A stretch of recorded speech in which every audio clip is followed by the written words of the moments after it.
एक्टोमेशन channel को subscribe करके bell icon को दबाएं ताकि हमारी लेटेस्ट वीडियोस की नोटिफिकेशन सबसे पहले आप तक पहुंच पाएं।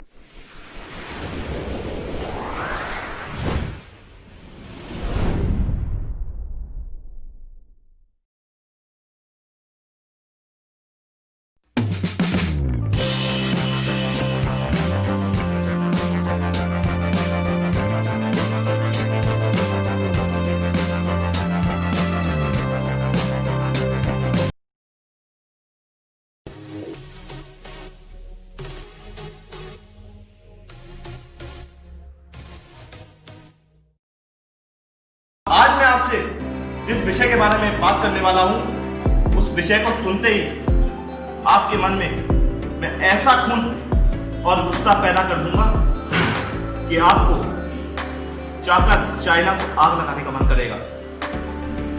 दोस्तों, इसलिए आपको मैं एक चेतावनी भी दे देता हूं कि इस वीडियो को सुनने से पहले आप अपने बगल में एक पानी का गिलास जरूर रखिए ताकि आपका गुस्सा थोड़ा ठंडा भी हो सके, क्योंकि ये वो वक्त नहीं जब हमें सिर्फ और सिर्फ ताकत से काम लेना है। नहीं दोस्तों, हमें अपनी बुद्धि का भी इस्तेमाल करना है। दोस्तों, मैंने तो रख ही दिया एक पानी का गिलास। मैं अपनी बात कहने के बाद इसका जरूर इस्तेमाल करूंगा। तो एक एक करके मैं आपके सामने सवालों की ऐसी वजाहत करूंगा कि आपका मन करेगा कि कोरोना वायरस के साथ उस मुल्क को भी खत्म कर दिया जाए जिसके बारे में मैं आज बात करने वाला हूं आपसे। आप मुझे बताइए, हमारे देश की सड़कों पर सन्नाटा करवाने वाला कौन? हमारे रेलवे को आइसोलेशन बोर्ड में तब्दील कर देने वाला कौन? दुनिया की घरेलू उठा लेने वाला कौन? और हमारे सैकड़ों मरीजों की परिवार में जो मौतें हुई है उसका जिम्मेदार कौन?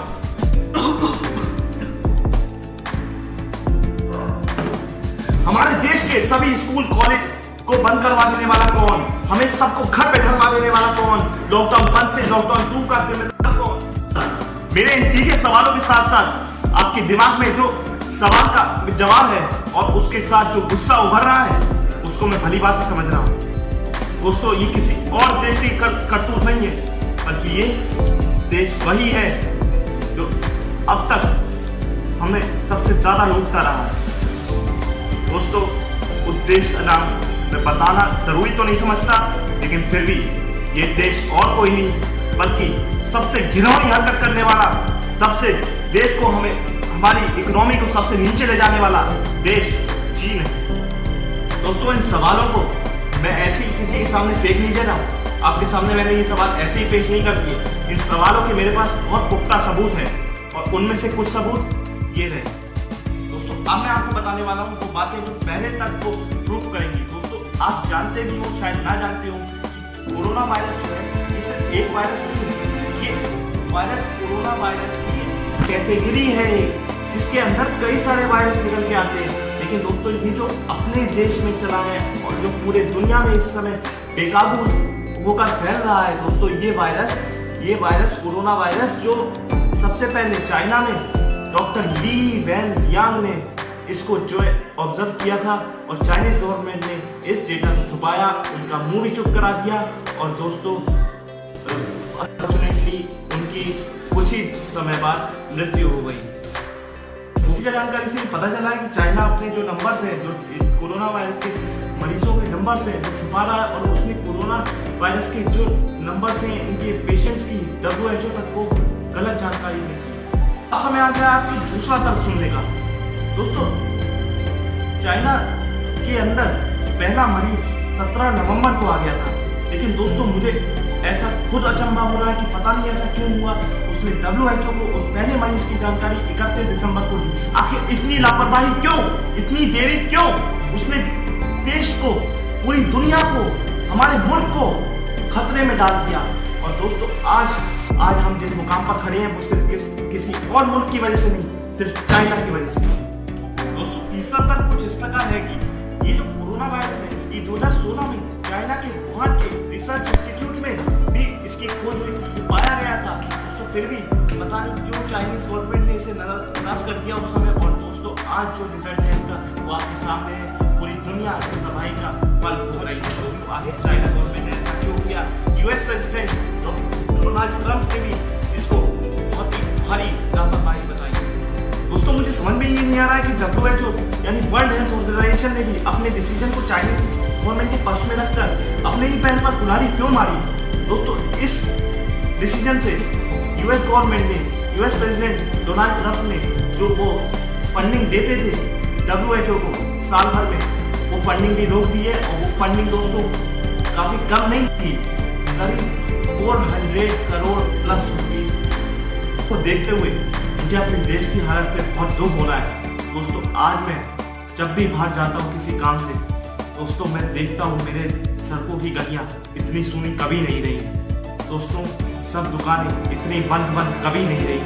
दोस्तों रोड इतने कम कभी नहीं चले।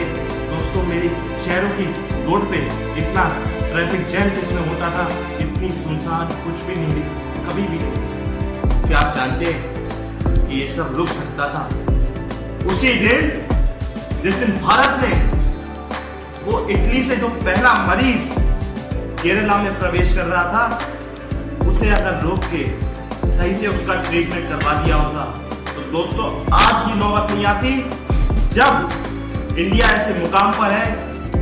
तो इस बात का दुख है, तो मुझे पता भी नहीं कि मैं कब देख पाऊंगा मेरे देश की सड़कों पे कब जाम लग रहे हैं, कब मैं देख पाऊंगा कि मॉल्स में भीड़ इकट्ठा होके हर घर से जा रही है, कब मैं देख पाऊंगा जगह जगह मंदिरों में, चर्चों में और गुरुद्वारों में भंडारे लंगर हो रहे हैं और लोग एकजुट होकर साथ साथ मिलकर खाना खा रहे हैं। दोस्तों आज तो लोग अगर खाना भी खाते हैं ना बैठकर, तो उन्हें 1 मीटर 2 मीटर या 6 मीटर तक की डिस्टेंस बनाने को बोला जाता है।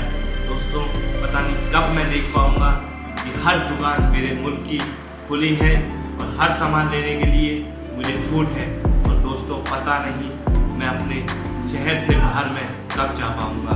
दोस्तों ये सब तभी हो पाएगा जब हमारे देश से कोरोना पूरी तरह समाप्त हो जाए।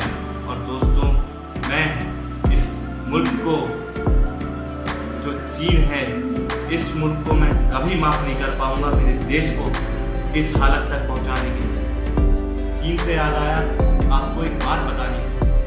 दोस्तों चीन में लॉकडाउन के बाद, दोस्तों कोरोना वायरस के जाने के बाद उसमें पूरे काबू हुए था, लेकिन दोस्तों कोरोना वायरस चीन में दोबारा अपने कदम डाल चुका है। और दोस्तों अब फिर से ही वही स्थिति है जहाँ पे चीन पहले खड़ा था।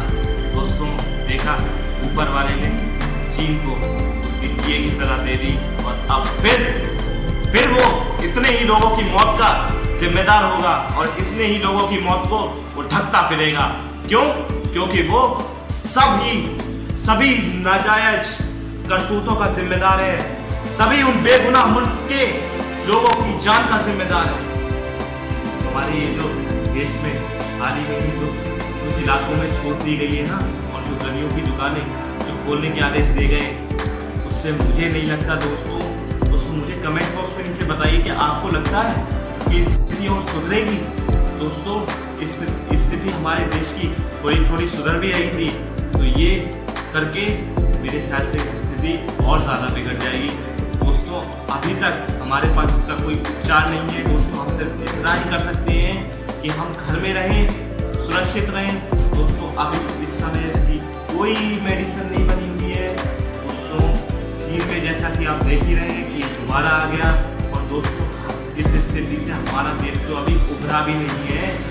हमारे देश में चीन से बराबरी की आबादी है और दोस्तों इतनी आबादी को संभालने के लिए दोस्तों कोई छोटी मोटी तकनीक की जरूरत नहीं है, दोस्तों बहुत ही बड़े पैमाने पे योजनाओं की जरूरत है। अपील करना चाहता हूँ आपसे, अगर आपने अभी तक अपने फोन पे आरोग्य सेतु ऐप को इंस्टॉल नहीं किया है तो दोस्तों जरूर से कर लीजिए, क्योंकि ये आपको बताएगा कि आप किसी कोरोना संक्रमित मरीज के संपर्क में तो नहीं आए हैं, आपके आसपास कोई कोरोना संक्रमित मरीज तो नहीं है, आपका एरिया किस जोन में है, और दोस्तों उसी हिसाब से ये आपको रेटिंग और सुझाव सलाह देगा। दोस्तों ये ऐप आपके लिए बहुत ही ज़रूरी है, बहुत ही मस्त है इन दिनों में। दोस्तों इसको आप जरूर इंस्टॉल करें। आपसे मैं सिर्फ इतना ही कह के विदा लेना चाहूँगा। कि अपना ख्याल रखें, अपनों का ख्याल रखें, कहीं पर खुद भी बाहर ना जाए, ना किसी को जाने दें, घर पे बैठ के बढ़िया बढ़िया नाश्ते करें, पकवान खाएं और दोस्तों मज़ा करें। लेकिन दोस्तों मेरी आपसे हाथ जोड़कर गुजारिश है दोस्तों, घर पे बाहर मत निकल जाना, क्योंकि अगर आप में से एक को भी होता है ना कोरोना, दोस्तों आप अपने पूरे परिवार को खतरे में डालते हैं। दोस्तों यही हुआ, कई जगहों की गलियों में दोस्तों पूरी गली कोरोना से संक्रमित निकली, सिर्फ एक व्यक्ति की वजह से पूरी गली संक्रमित निकली। हमारे बरेली शहर में भी एक परिवार का एक सदस्य संक्रमित आया था लौटकर, और दोस्तों उसने अपने 6 मेंबर्स को और संक्रमित कर दिया। सिर्फ एक 2 इयर्स का बच्चा सिर्फ बचा था, बाकी पूरी फैमिली दोस्तों संक्रमित थी और दोस्तों उन्हें क्वारंटाइन किया गया। हालांकि आप ठीक है दोस्तों, इसलिए मैं आपसे हाथ जोड़कर अपील करता हूँ कि दोस्तों सेल्फ क्वारंटाइन कीजिए इन दिनों, और दोस्तों जितना हो सके घर से बाहर कम निकलिए, यही मेरी आपसे अपील है। और दोस्तों इस वीडियो को जितना ज़्यादा से ज़्यादा शेयर करेंगे दोस्तों, औरों को भी पता चलेगा कि इसके क्या रीजंस है, क्या रीजंस रहे चाइना के, क्या गलतियाँ रही, क्या हरकतें रही दोस्तों, क्यों इस कोरोना वायरस से जिससे हम आज लड़ रहे हैं